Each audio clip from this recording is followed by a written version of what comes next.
بسم اللہ الرحمن الرحیم۔ السلام علیکم۔ کیا آپ ایک سے زیادہ دوائیں ایک ساتھ استعمال کرتے ہیں؟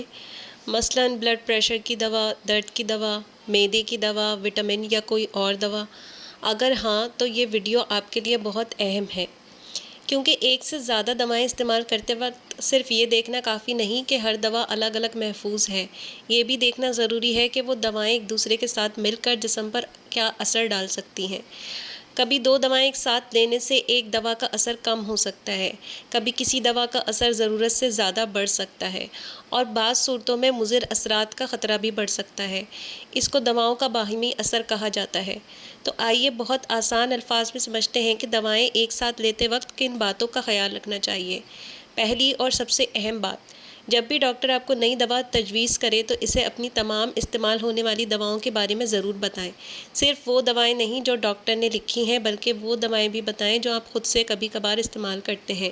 مثلاً درد کی دوا، نزلہ زکام کی دوا، معدے کی دوا، وٹامن، معدنی اجزاء یا جڑی بوٹیوں سے بنی کوئی دوا، کیونکہ ان میں سے کچھ چیزیں بھی دوسری دواؤں کے ساتھ اثر انداز ہو سکتی ہیں۔ دوسری اہم بات، صرف دوا کا نام یاد رکھنا کافی نہیں، اگر ممکن ہو تو اپنی تمام دواؤں کی ایک فہرست بنائیں۔ اس میں دوا کا نام، مقدار اور دن میں کتنی مرتبہ لینی ہے یہ سب لکھیں۔ جب بھی ڈاکٹر یا فارماسسٹ سے مشورہ کریں تو یہ فہرست انہیں دکھائیں، اس سے غلطی کے امکانات کم ہو سکتے ہیں۔ اب ایک بہت عام غلطی کی بات کرتے ہیں۔ کچھ لوگ ایک ہی وقت میں کئی ایسی دوائیں استعمال کر لیتے ہیں جن میں ایک ہی قسم کا جزو موجود ہوتا ہے۔ مثلاً نزلہ زکام کی کچھ دواؤں میں درد اور بخار کم کرنے والا ایک ہی جزو شامل ہو سکتا ہے۔ اگر اس کے ساتھ وہی جزو الگ سے بھی لیا جائے تو ضرورت سے زیادہ مقدار لینے کا خطرہ پیدا ہو سکتا ہے۔ اس لیے دوا خریدتے وقت صرف اس کا نام نہیں بلکہ اس میں شامل اجزاء بھی دیکھنا ضروری ہے۔ اب بات کرتے ہیں کھانے اور مشروبات کی۔ کچھ دواؤں پر کھانے کا اثر پڑ سکتا ہے۔ کچھ دوائیں کھانے کے ساتھ بہتر برداشت ہوتی ہیں، جبکہ کچھ دواؤں کو خالی پیٹ لینا ضروری ہو سکتا ہے۔ اسی طرح بعض دوائیں مخصوص مشروبات یا غذاؤں کے ساتھ مسئلہ پیدا کر سکتی ہیں۔ اس لیے نئی دوا شروع کرتے وقت یہ ضرور پوچھیں کہ اس کے ساتھ کون سی غذا یا مشروب نہیں لینا چاہیے۔ ایک اور اہم بات ہے دواؤں کے درمیان وقفہ۔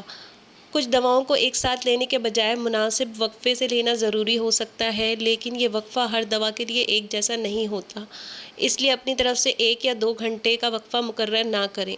اپنے ڈاکٹر یا فارماسسٹ سے معلوم کریں کہ آپ کی مخصوص دواؤں کے درمیان وقفہ ضروری ہے یا نہیں، اور اگر ہے تو کتنا ہے۔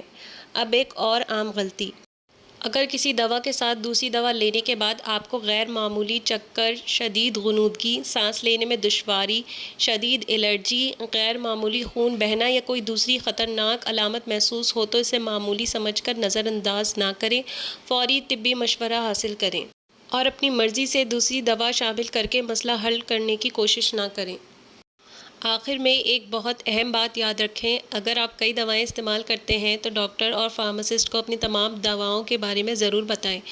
نسخے والی دوا ہو یا بغیر نسخے کے ملنے والی دوا، وٹامن ہو یا جڑی بوٹیوں سے بنی دوا، سب کے بارے میں بتانا ضروری ہے، کیونکہ دواؤں کا باہمی اثر صرف 2 نسخے والی دواؤں کے درمیان ہی نہیں ہوتا۔ اور سب سے اہم بات، اپنی مرضی سے 2 دوائیں ایک ساتھ شروع نہ کریں۔ نئی دوا شروع کرنے سے پہلے یہ معلوم کریں کہ وہ آپ کی موجودہ دواؤں کے ساتھ محفوظ ہے یا نہیں۔ صحیح دوا، صحیح مقدار اور صحیح طریقہ ہی محفوظ علاج کی بنیاد ہے۔ اگر یہ معلومات آپ کے لیے مفید رہیں تو ویڈیو کو پسند کریں اور اسے اپنے گھر والوں اور دوستوں کے ساتھ ضرور شیئر کریں۔ ایسی ہی آسان اور مفید صحت کی معلومات کے لیے میڈ ہب سے جڑے رہیں۔ فی امان اللہ۔